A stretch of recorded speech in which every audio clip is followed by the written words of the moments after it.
ಸ್ಫೋಟಕ್ಕೆ ಸಾಕ್ಷಿಯಾದದ್ದು ಜೈನ ಮಂದಿರ. ಆ ಸ್ಫೋಟ ಸಂಭವಿಸಿದಂತಹ ಜಾಗದ ಪಕ್ಕದಲ್ಲೇ ಇರುವಂತಹ ಮಂದಿರ ಅದು. ಆ ಜೈನ ಮಂದಿರದ ಕಚೇರಿಯ ಗಾಜುಗಳು ಕೂಡ ಪುಡಿ ಪುಡಿ ಆಗಿದೆ. ಅಂದರೆ ಆ ಸ್ಫೋಟದ ತೀವ್ರತೆ ಎಷ್ಟಿತ್ತು ಅನ್ನೋದನ್ನ ಲೆಕ್ಕ ಹಾಕಿ ಅದಕ್ಕೆ ಸಾಕ್ಷಿಯಾಗಿರೋ ದೃಶ್ಯಗಳಿದು. ಟೇಬಲ್ ಚೇರ್ ಮೇಲೆಲ್ಲ ಬಿದ್ದಿದೆ, ಕಿಟಕಿ ಗಾಜು ಪುಡಿ ಪುಡಿ ಆಯಿತು. ಸ್ಫೋಟದ ವೇಳೆ ಕಚೇರಿಯಲ್ಲೇ ಇದ್ರು ಅಲ್ಲಿನ ಸಿಬ್ಬಂದಿ ಪ್ರದೀಪ್. ಮೊದಲು ಗ್ಯಾಸ್ ಸಿಲಿಂಡರ್ ಏನೋ ಸ್ಫೋಟ ಆಯಿತು ಅಂತ ಅಂದ್ಕೊಂಡಿದ್ರಂತೆ. ಆದರೆ ಹೊರಗೆ ಬಂದು ನೋಡಿದಾಗ ಜನ ಓಡ್ತಾ ಇದ್ರು. ಈ ರಿಕ್ಷಾ ಸ್ಫೋಟಗೊಂಡಿದೆ ಅಂತ ಕೆಲವರು ಹೇಳಿದ್ರಂತೆ. ಕಾರಿನ CNG ಟ್ಯಾಂಕ್ ಸ್ಫೋಟಗೊಂಡಿರ್ಬೋದು ಅಂತ ಮತ್ತೆ ಕೆಲವರು ಹೇಳಿದ್ದಾರೆ. ಲಾಲ್ ಮಂದಿರದಲ್ಲೂ ಕೂಡ ಗಾಜುಗಳು ಪಡ್ತಿವೆ. ಕಾರಿನ ಬಿಡಿ ಭಾಗ ಅಂದರೆ ಈ ಸ್ಫೋಟ ಆಯ್ತಲ್ಲ, ಕಾರಿನ ಬಿಡಿ ಭಾಗಗಳು ಮಂದಿರದ ಒಳಗೆ ಬಿದ್ದಿವೆ. ಸ್ಫೋಟದ ತೀವ್ರತೆ ಹೇಗಿತ್ತು ಅನ್ನೋದನ್ನು ಅವರು ವಿವರಿಸಿದ್ದಾರೆ. ಸ್ಫೋಟ ನಡೆದ ಕೂಗಳತೆ ದೂರದಲ್ಲಿರುವಂತಹ ಮಂದಿರ ಇದು. ದೃಶ್ಯಗಳಲ್ಲಿ ನೋಡ್ತಾ ಇದ್ದೀವಿ ಗಾಜು ಪುಡಿ ಪುಡಿಯಾಗಿ ಬಿದ್ದಿರೋದನ್ನ. ಸಿಬ್ಬಂದಿ ಎಲ್ಲ ಇದ್ರು ಒಳಗಡೆ. 6:25 ಸಮಯ ಅಂತಂದ್ರೆ ಜನ ಇದ್ರು ಅಲ್ಲಿ.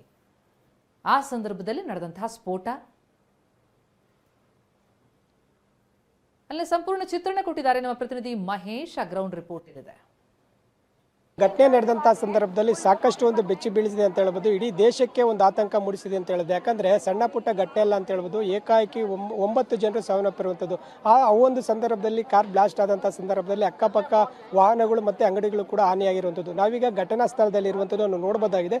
ಏನು ಕೆಂಪು ಕೋಟೆ ಬಳಿ ಇರುವಂತಹ ಒಂದು ಸಿಗ್ನಲ್ ಅಲ್ಲಿ ಒಂದು ಘಟನೆ ನಡೆದಿತ್ತು. ಆ ಒಂದು ಸ್ಥಳದಲ್ಲಿ ನಾವು ಇರುವಂಥದ್ದು. ಪ್ರಮುಖವಾಗಿ ಸಾವಿರಾರು ಜನರು ಇಲ್ಲಿ ಓಡಾಟ ಮಾಡ್ತಾ ಇರ್ತಾರೆ. ಈ ಒಂದು ನಿಟ್ಟಿನಲ್ಲಿ ಒಂದು ಬ್ಲಾಸ್ಟ್ ಆದಂತಹ ಸಂದರ್ಭದಲ್ಲಿ ಈಗ ಹೋಗುವಂತ ಸಂದರ್ಭ ಕೂಡ ನಾವು ನೋಡಬಹುದಾಗಿದೆ. ವಿಜುವಲ್ ಅಲ್ಲಿ ಸಾಕಷ್ಟು ಕೂಡ ನೋಡಿರುವಂಥದ್ದು. ಯಾಕಂದ್ರೆ ಇಲ್ಲಿ ಏನು ಮೆಟ್ರೋ ಸ್ಟೇಷನ್ ಆಗಿರ್ಬೋದು ಮತ್ತೆ ಬೇರೆ ಬೇರೆ ಒಂದು ಚಾಂದಿನಿ ಚೌಕ್ ವ್ಯಾಪಾರದ ಒಂದು ಸಂಕೀರ್ಣ ಕೂಡ ಇರುವಂಥದ್ದು. ಈ ನೆಲೆಯಲ್ಲಿ ಅಲ್ಲಿಗೆ ಸಾವಿರಾರು ಜನಸಂಖ್ಯೆಯಲ್ಲಿ ಒಂದು ಏನು ವ್ಯಾಪಾರಸ್ಥರು ಕೂಡ ಬರ್ತಾರೆ.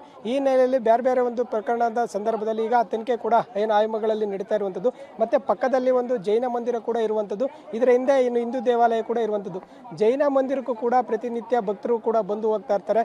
ಸಾಕಷ್ಟು ರೀತಿಯಲ್ಲಿ ಇಲ್ಲಿ ದೆಹಲಿಯ ಕೆಂಪು ಕೋಟೆ ಆದಂತಹ ಸಂದರ್ಭದಲ್ಲಿ ಆಗಿರೋದ್ರಿಂದ ಏನು ಮುಂಜಾಗ್ರತಾ ಕ್ರಮವಾಗಿ ಪ್ರತಿನಿತ್ಯ ಒಂದು ಬಂದೋಬಸ್ತ್ ವ್ಯವಸ್ಥೆ ಕೂಡ ಇರ್ತದೆ.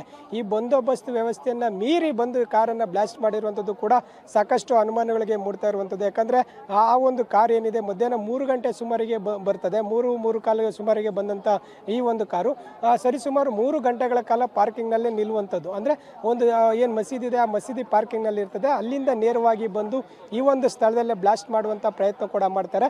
ಈಗ ಅದರಲ್ಲಿ 3 ಶಂಕಿತರು ಸಾವನ್ನಪ್ಪಿರುವಂಥದ್ದು ಸಹಜ. ಇದ್ರ ಜೊತೆಗೆ ಇನ್ನೂ ಹೆಚ್ಚು ಅಂದರೆ 6 ಜನರ ಒಂದು ಮೃತದೇಹಗಳು ಕೂಡ ಪತ್ತೆಯಾಗಿದ್ವು. ಅವರು ಕೂಡ ಈಗ ಆಸ್ಪತ್ರೆಯಲ್ಲಿ ಅವರನ್ನು ಸಂಬಂಧಿಕರನ್ನ ಪತ್ತೆ ಮಾಡುವಂಥ ಪ್ರಯತ್ನ ಕೂಡ ಮಾಡ್ತಾ ಇರುವಂಥದ್ದು.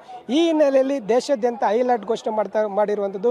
ಪ್ರಮುಖವಾಗಿ ಈಗ ಏನು ಜಮ್ಮು ಕಾಶ್ಮೀರ ಆಗಿರ್ಬೋದು, ದೆಹಲಿ ಆಗಿರ್ಬೋದು, ಮುಂಬೈ ಆಗಿರ್ಬೋದು, ಬೆಂಗಳೂರು ಆಗಿರ್ಬೋದು, ಪ್ರಮುಖ ನಗರಗಳಲ್ಲಿ ಹೈ ಅಲರ್ಟ್ ಘೋಷಣೆ ಮಾಡಿರುವಂಥದ್ದು.